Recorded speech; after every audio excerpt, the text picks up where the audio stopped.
Anybody know who this guy is? Yeah, who's that? Mr. Spock. Who's Mr. Spock? He's a Vulcan. What's a Vulcan? What? They have no emotions, so they function entirely. One moment, Amanda. What? I'm sorry, Jack. Go ahead. They have no emotions, so they function entirely on logic. Logic. Pure logic. This guy. That's how you it's balance. Like Alex. Yes. Anybody? Who? Doctor Who? Who likes to do Doctor Who? Anybody? Just two? Okay. Four. Okay. Good. We're gonna get along just fine. So we're gonna learn a little bit about logic. Learn a lot about logic. So I'm gonna show you this little. Yeah. So you guys never heard of Monty Python? Monty Python Flying Circus?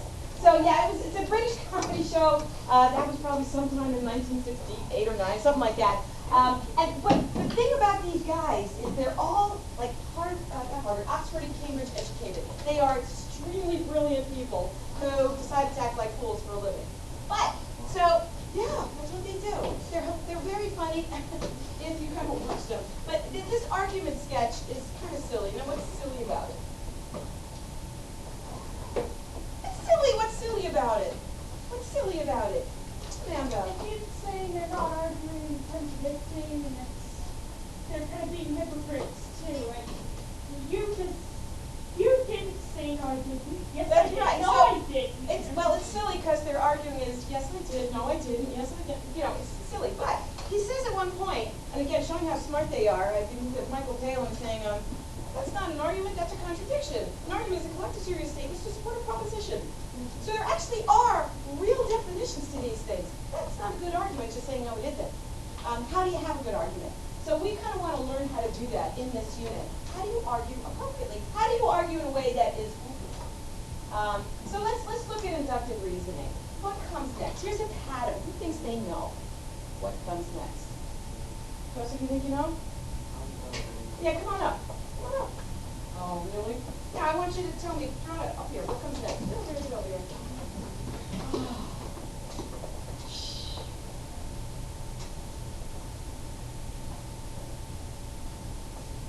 What do you think? You agree?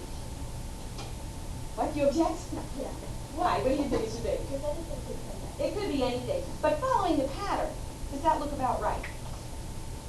I think that it does. How about this one? Somebody else want to do that one? Go up there.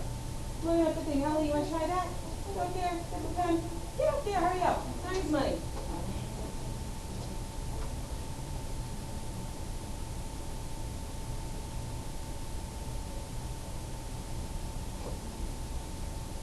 See, following the pattern. Yeah, kind of. All right. Oh. Wow. Well, I'll give you a little hint here. I did this ahead of time. I said, well, what's 9 squared? We know that. Anybody know what 99 squared is? 1,000. You've got a calculator, folks. I was impressed too. No, I know that. I didn't know that one. Yeah, what's this one? You did know that one? What about 999 squared? I did always know calculator. Oh, what is that? 998,001. What is 9,999 squared? 99,980,001. All right, now I want you to put your calculator down. No calculator at all.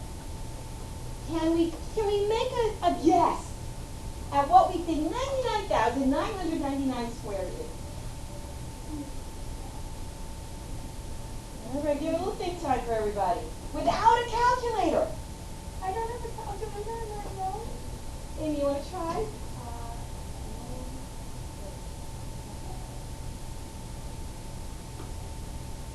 How many nines? 9,999,800,000. Just tell me, how many nines, how many eights, how many zeros, how many ones? Wait. 1, 2, 3, I need another one, right? 1, 2, 3, 4, 5. 1, 8. How many zeros?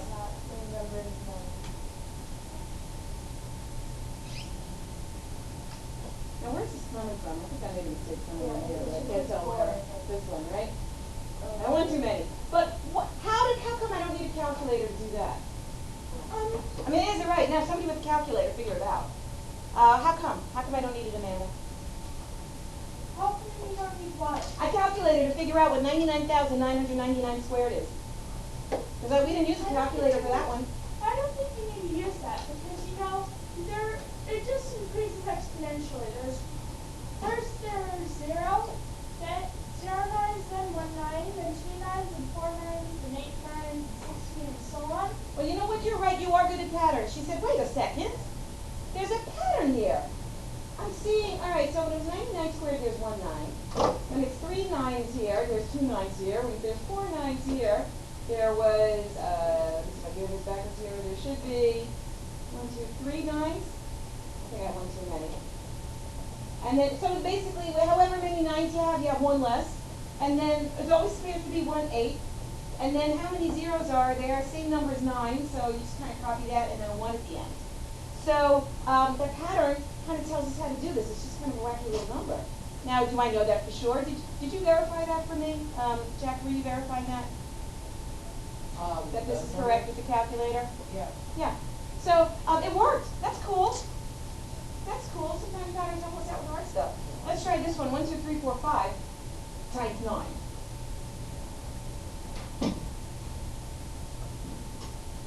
All right. Calculator friend over there. Is that right? Yes. All right. Let's try 1, 2, 3, 4, 5 times 18.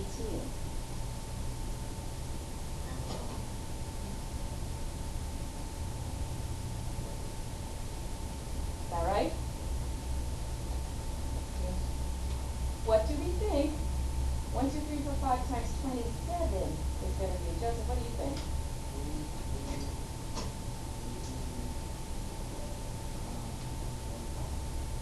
Is he right? He's got a calculator. Is that right? Now, if I want to look at the next kind of number in the pattern, it's 1, 2, 3, 4, 5 times what? Yeah, what do you think? 36. So we're noticing a pattern here too. 9, 18, 27, 36, right? Multiples of 9, it looks like. And who thinks they know what that is? Do you know what it is? What is it? 4, 4, 4, 4, 2, 0. Somebody with a calculator, is that right? Is it right? He's working. He's typing. Looking good, Jack? You with me? Yes. Okay. Is that right? Yes. Yes. So sometimes patterns help us out in some really difficult math problems. All right. Okay. How about this one? 2, 4. Who do you think they know? Raise your hand. I think I know what comes next. What comes next? 8. Then what?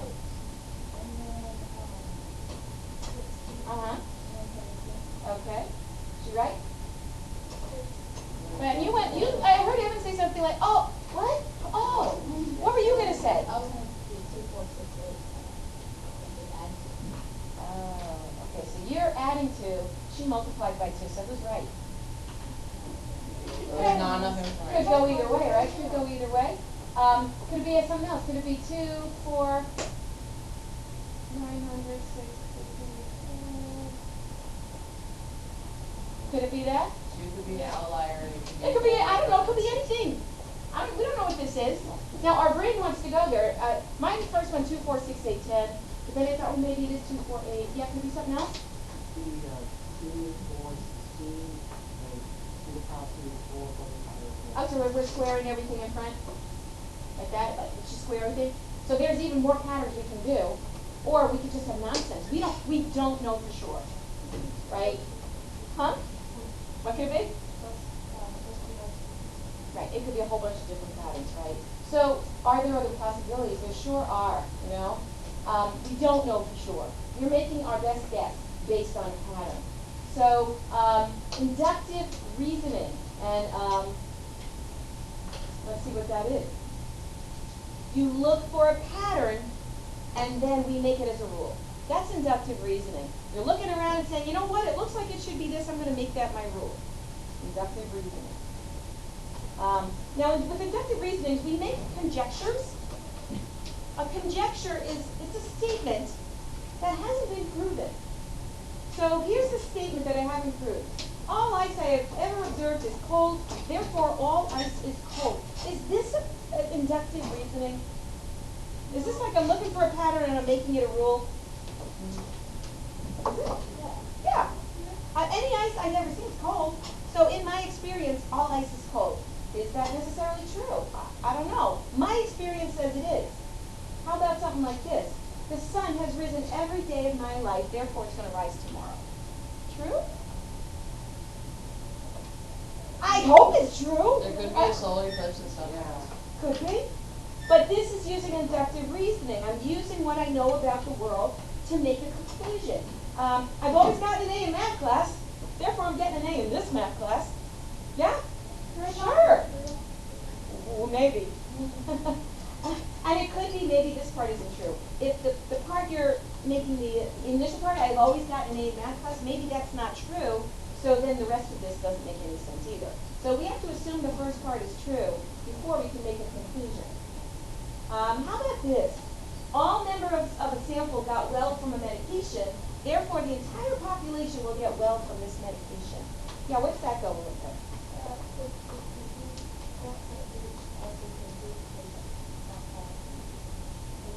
Yeah, well, this is science. This is science as we know it. And if anybody does want to go in the field of medicine, I mean, this is science, or even research. So what they do when they get a new medication is they research it by getting a sample of people, they give them this medication, they look at the results, and then they try and draw a big conclusion. That's statistics, right? That's what statistics is. Because it's all we got. And so science is inductive when you do this kind of scientific research. We're doing the best we can. Do you ever hear like, oh, there's some medication, it's been out for 5 years, okay, taking it off the market. Now, do you ever hear about that? Why do they do that sometimes? Why do they do that sometimes? Sometimes, we find out when we do the reaction or the cognitive use. Right, right. So our science is not foolproof. They do the best they can, right? And there are medications that help a lot of people, and it could even help most people, but it may not help all people. So science is very, very inductive, right? Can anybody think of some other conjecture that is based on inductive reasoning? Yes, you can. What can you think of? I know, well, okay. All people, sorry. All squares that I have ever seen have the same length on all four of their sides. Therefore, all squares must have the same length on all four of their sides. Awesome. So all squares I've seen have 4 equal sides, is that what you need to say? 4 sides of equal length? Yeah. Therefore, all do, right? All squares do. Well, is it? It's not no longer square. Okay, so, but is it proven because that's all I've ever seen? It's proven another way, right? We prove it another way, we prove it by definition. So inductive reasoning is very, very hard to prove things by, so we have other ways of proving things that can be proven. Okay, do I have to test every single square of the universe? If you're doing it this way, because this is the key word here, I see, or I've observed, right? I think there's something here, observed. If you're just basing it on observation, that's inductive. If you're proving it another way, then there's, we can say it's true. Yeah. So how do we answer logical reasoning questions? Well, keep going. We're good, because the key here is I can't prove stuff like this, can I? But there's other ways, and we're going to learn other ways to prove things. So the pitfalls of inductive reasoning, you've already seen it. So how about this? All the animals I've ever seen have tails, and all the horses, that animal has a tail, so it must be a horse. What's wrong with that? Yeah, maybe it's a cat. But, if I've only ever seen horses my whole life, and I'm like, okay, tail, has a tail, must be a horse, I might make a wrong conclusion, right? How about over here? Unless you can account for every single case, I don't know if it's true. So what is the point of inductive reasoning? What good is it? Why are we spending even 2 minutes on this? I have no idea. No idea. It's an easy way to draw conclusions. Oh, say that again. It can be enhanced into, you're right. Basically, isn't science this? Isn't science an educated guess? We're doing something based on observation, and then we're going to try and prove it. Now, science has difficulty proving it very often. Mathematically, we have other ways to prove things without a shadow of a doubt. And so math is based on not inductive reasoning, or we avoid it when we can. but we can come up with ideas. So like, gee, it seems like all squares have equal sides. I wonder if that's true. And now it gives us a good question to research and to mathematically prove it, though we're not going to just say because it's true, because I think it is. So we're going to look at other ways to do that.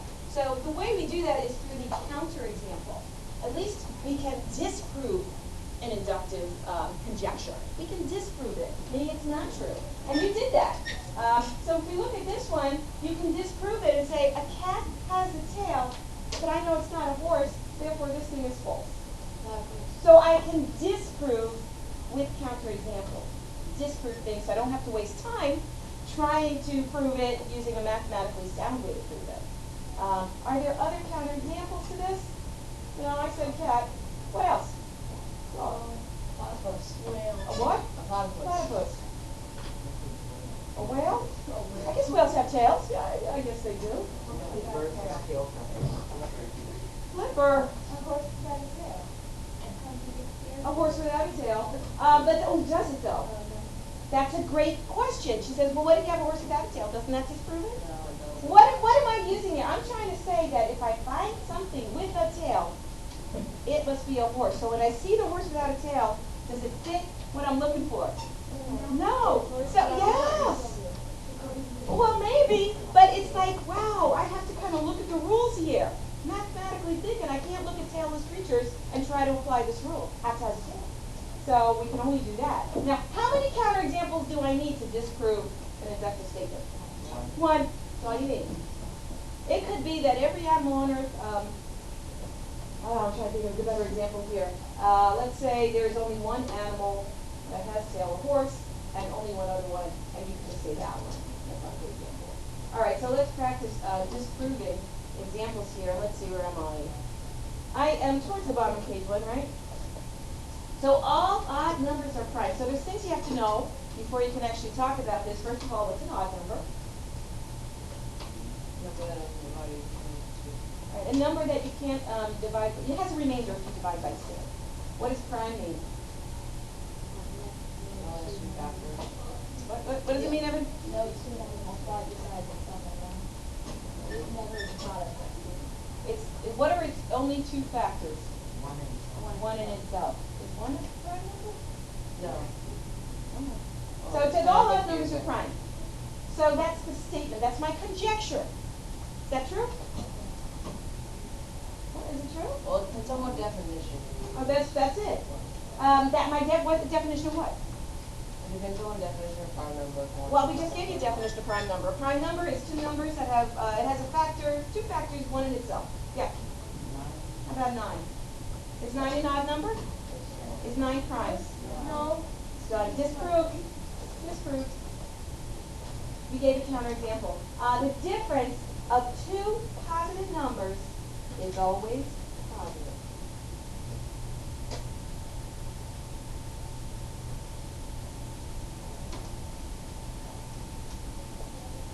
We have to know words here. What's the difference mean? We know what positive numbers are, I hope. Right? So is this true? Or can we find a counterexample? Yeah. Is 0 a positive number? It's neutral. I want 2 definitely positive numbers here. Yeah, what do you think? 1 minus 2. What's 1 minus 2? Is that positive? No. Disproved. Right? I can't prove it true, but I can prove it false. I think I got one. Oh, this is you now. Yeah. Can you think of conjectures we can disprove using counterexamples? Yeah, you got one? All stars glow. What is it? All stars glow?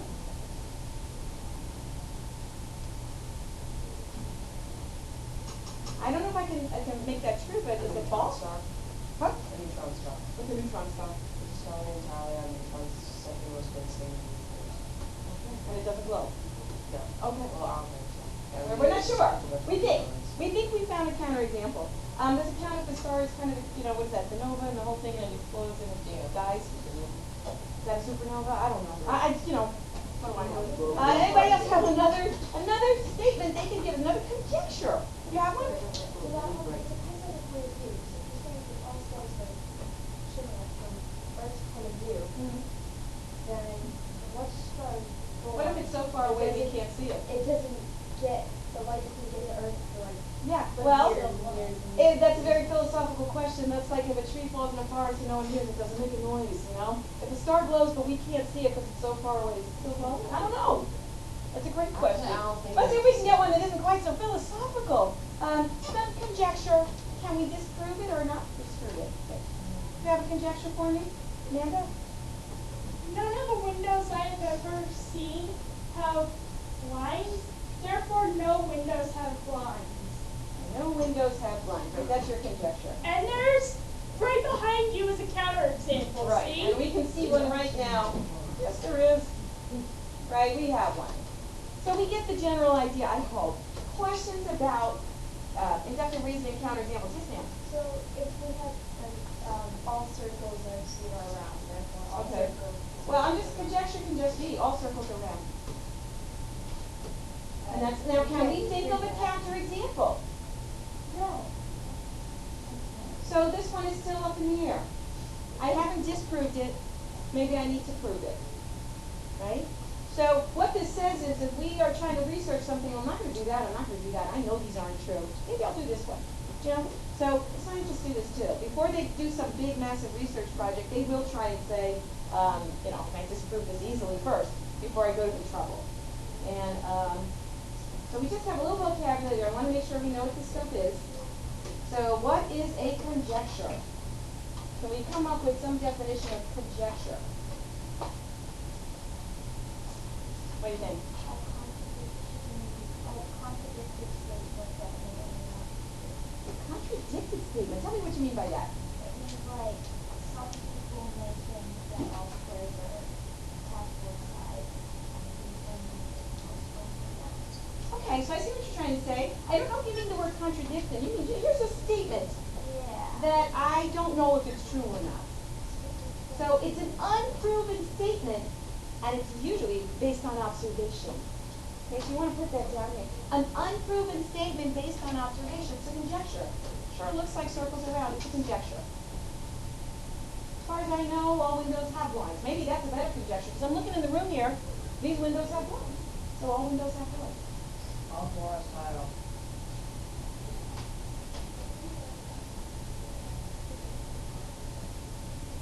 All right, let's look at the next one here. What could be a vocabulary definition for inductive reasoning?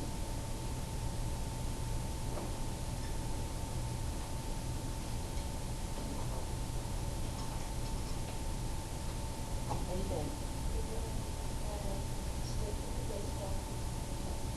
Creating a statement based on observation. That sounds pretty good.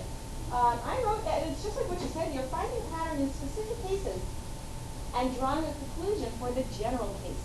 So you find some instances where something is true and you say it's going to be true for everything.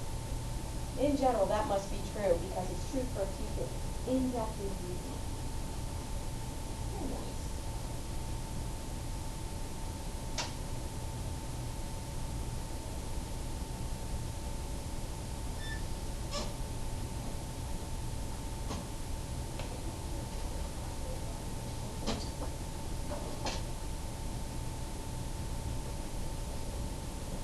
Alright. So people still writing here? We start thinking about what could we write for counterexample. I don't know why I wrote it as 2 words. I think that's 1 word. Counterexample. What do you think? Something that disproves a conjecture. Wow, that's pretty awesome. A specific case for which a conjecture is false. What he said is perfectly correct as well. That's perfectly correct. So a specific case for which a conjecture is false.